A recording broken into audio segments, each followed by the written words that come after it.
Shouldn't have kept you waiting. Liberdade para Britney Spears But I'm agora! here now. Free Britney now! So let me go. And just listen. Nos últimos tempos, a hashtag Free Britney veio com força nas redes sociais. Teve anônimo, fã, celebridades e até parlamentar se manifestando a favor da princesa do pop, a nossa queridíssima Britney Spears. Mas como a gente chegou até aqui? Como uma super estrela dessa, dona de um império milionário, com 39 anos pode ser controlada pelo próprio pai? Você sabe o que aconteceu com Britney Spears? É aqui que você vai entender direitinho todo esse processo. Sejam muito bem-vindos ao Lollipop e nessa edição a gente vai falar sobre o movimento Free Britney.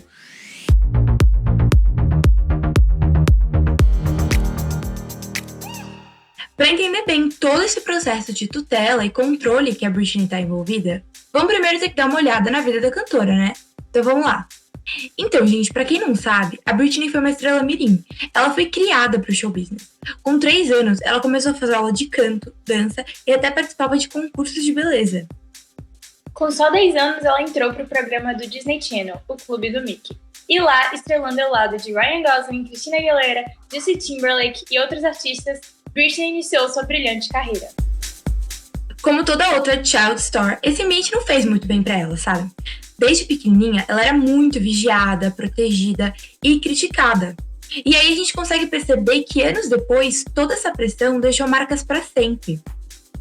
Até a própria voz dela, ela teve que mudar, gente. Christina Aguilera já tinha uma voz muito grave e isso não harmonizava muito bem com a da Britney. Aí ela teve que começar com uma voz mais nasal, que é como a gente conhece hoje, tanto gosta.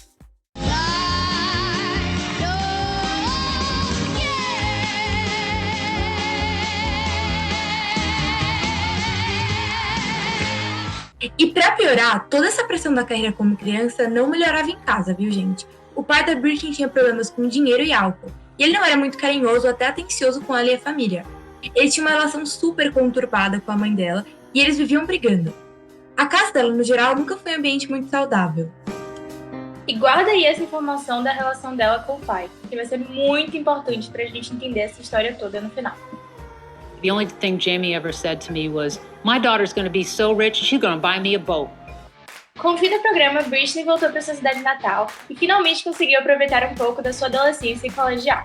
Este foi um dos poucos momentos da sua vida em que ela viveu como uma pessoa normal e pouco tempo depois ela assinou seu contrato com a Jive Records em Nova York. E aí, gente, a partir daí a cantora começou a trabalhar no seu primeiro disco, o Baby One More Time, que revolucionou o mundo da música pop para sempre, influenciando muita gente depois com seu clipe e mudando o mercado da música da época, que não estava apostando muito em carreira solo.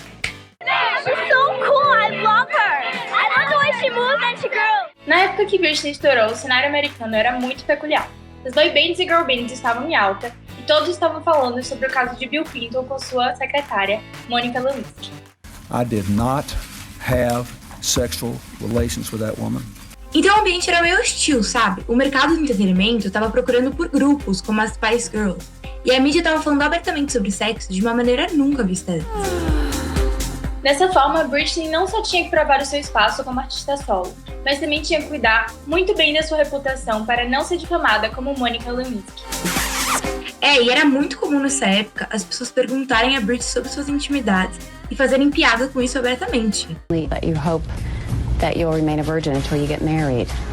O que era algo muito bizarro de se fazer, né, gente? Ela tinha 17 anos e era perguntada sobre a vida sexual dela na frente de milhares de pessoas. Isso com certeza mexeu com a cabeça dela. Não, total. Ela não é nem maior de idade e aí se tornou um símbolo sexual internacional. Pra vocês terem uma noção, ela só tinha 16 anos no clipe de Baby One More Time. E além de ser extremamente sexualizada naquele clipe, ela também foi posta na fogueira por isso. E grande parte do público dela era jovem e ela conseguiu conquistar ele desse jeito. Mas mesmo assim, sempre que Britney falava sobre a sexualidade dela, ou era mais sensual, ela era super criticada. E é claro que não dá pra falar de Britney e não falar dele, o que fez parte do casal mais icônico dos anos 90. Justin Timberlake, mais conhecido como Boy Lixo. Protagonista do look de casal mais memorável de qualquer premiação, Justin e Britney se conheceram ainda quando eram crianças, enquanto participavam do Clube do Mickey. Eles só foram virar um casal em 98, quando ela já era um sucesso internacional e ele fazia parte do NSYNC. Infelizmente, o casal veio ao fim em 2002, arrasando o coração dos fãs. E como o clássico boy lixo, Justin difamou Britney após o fim do relacionamento. A mídia caiu matando em cima dela também, a acusando de traição. Justin Timberlake is in the house, and I just want to ask you one question. Did you Britney Spears? Yes or no? Oh, man. Come on, man. Okay, I did it. No. E aí, bom marqueteiro, Justin surfou nessa onda e usou desse escândalo para promover o seu primeiro álbum solo. O grande sucesso foi aquela música Cry Me a River, que dava a entender que ele foi traído, e aí no clipe ele conseguiu meter a própria sósia da Britney Spears, juro. Ele foi péssimo nesse fim de relacionamento aí. Super expôs a ex, falou sobre suas intimidades e ainda espalhou boatos. O pior é que ele só veio a público pedir desculpas ano passado, quando o New York Times lançou o documentário sobre a vida da cantora, e isso se tornou um dos assuntos mais comentados na internet. 2 anos depois, em 2004, Britney se envolveu com o dançarino Kevin Federline, que veio a ser o pai dos seus 2 filhos. Gente, o relacionamento com Kevin foi tão intenso que a Britney pediu ele em casamento com apenas 5 meses de namoro. Gente, 5 meses de namoro? Eu não conheço a pessoa, quem é essa pessoa, o que ela faz da vida. Gente, tá casando com a pessoa? Não. Eles se casaram em uma reunião surpresa pros amigos. E aí, pouco depois, a Britney descobriu que tava grávida do seu primeiro filho. Assim, gente, eu não tô entendendo. Desculpa, o que é isso? E esse era pra ser um dos momentos mais lindos da vida dela, que sempre disse querer muito ter filhos. E talvez tenha sido, mas uma coisa é certa. Esse foi com certeza um dos momentos em que ela se viu mais perseguida pela mídia, um momento tão vulnerável da vida dela. Ela tinha sua maternidade e responsabilidade constantemente questionada por todo mundo. E isso com certeza mexeu muito com ela. Tudo que essa mulher fazia virava uma polêmica e ela era esculachada na frente da mídia. Uma vez, fugindo dos paparazzis, ela dirigiu com o filho no colo e foi o maior escarcéu. E aí também teve um momento bem polêmico, que foi quando ela estava sendo perseguida pelos paparazzis com o seu filho, e ela entrou num café pra pedir ajuda, né? Cara, ela tava claramente desesperada. E aí, em vez de ajudar, o dono começou a tirar foto dela. Cara, nesse dia ela também quase caiu com o filho no colo e a mídia caiu matando. E enquanto isso, o casamento dela com Kevin também estava sob ataque, já que nem a mídia nem os fãs gostavam muito dele. Sim, era algo tão intenso que tinha até petição online, gente. O pessoal não tem o que fazer, comenta. E aí sempre tinha tabloides apontando que ele só queria o dinheiro dela e que ela devia sair dessa, sabe? Aí em 2006, Britney teve o seu segundo filho com Kevin e logo depois ela anunciou estar se divorciando, o que mudou tudo. A Britney estava prestes a entrar no ano mais polêmico e emblemático da sua vida. Ela só não sabia ainda. Isso nos leva ao ano de 2007. E, gente, se Britney sobreviveu esse ano, 2020 foi fichinha pra ela. It's the biggest news in the country, ladies and gentlemen. Britney Spears is leaving Jason!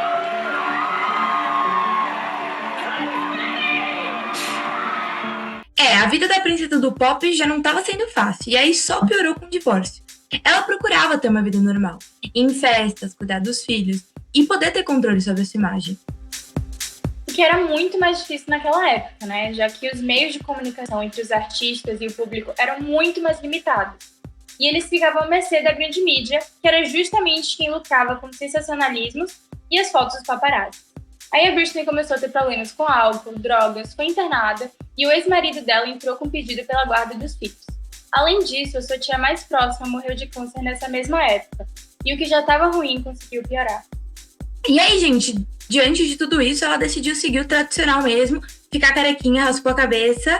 E assim, foi o jeito dela de terapia, não, raspar a cabeça. Foi o que ela decidiu seguir essa linha, a gente vai aí, né? Respeito, fada sensata, vambora. Já que iam pintar ela sempre como louca e responsável, ela foi lá e raspou a cabeça, né?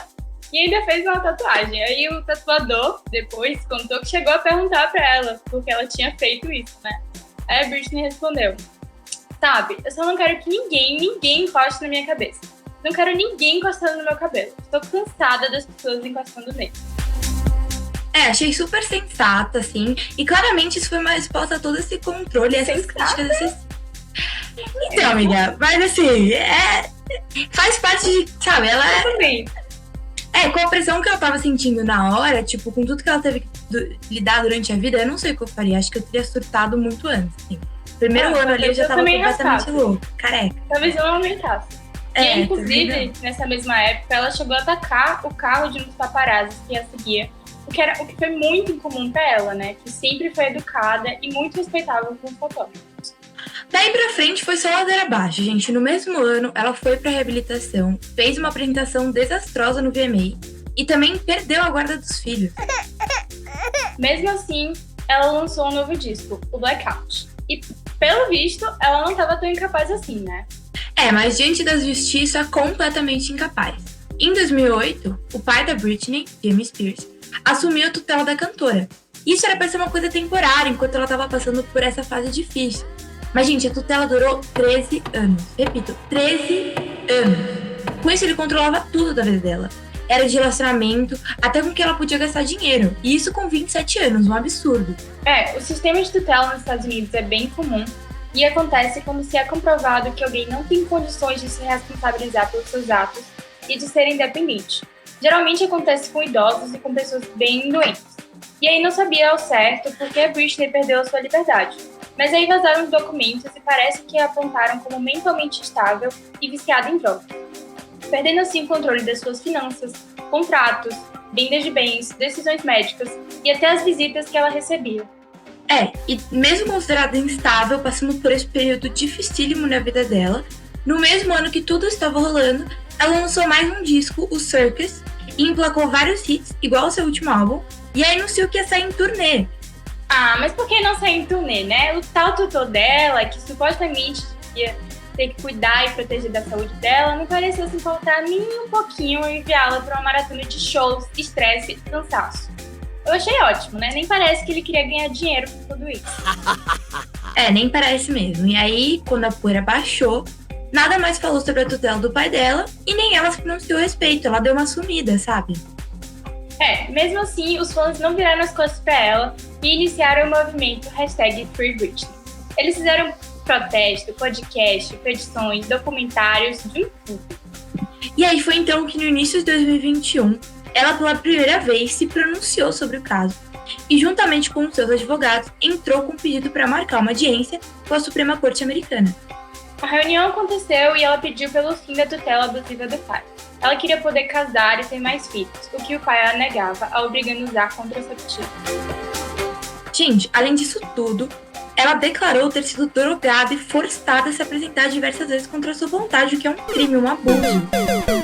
E apesar de ter uma fortuna estimada de 60 milhões de dólares, os documentos apresentados para a corte apontam que na real Britney quase não tinha acesso ao seu dinheiro, ganhando uma mesada de $2.000 semanais, enquanto seu pai ganhava 16 mil por mês, só para ser o sedutor. Isso sem contar o resto do dinheiro que ele tinha acesso, já que ele tinha total controle sobre o dinheiro dela.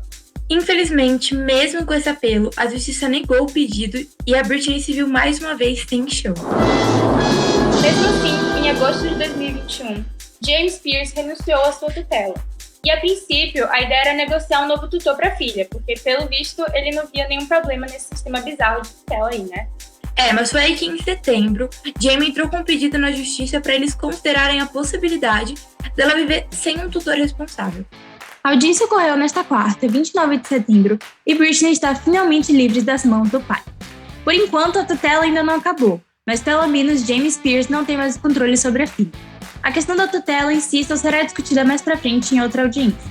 Tomara que esse pesadelo acabe logo de vez mesmo. Que ela consiga realizar os sonhos dela, ter quantos filhos ela quiser, poder viajar pra onde bem entender e usufruir da grana que ela conquistou nos últimos anos, que não foi pouca, né, gente? Bora combinar. Eu vou ficar aqui na torcida da Britney, porque com certeza os últimos anos não foram nem um pouco fáceis e ela merece uma boa recompensa, gente. E você, o que achou de toda essa história? Conta aí pra gente. Esse foi o episódio de hoje. E se você gostou, tem algum amigo B-Army que vai gostar também, compartilha aí e a gente te espera no nosso próximo episódio. Tchau, tchau!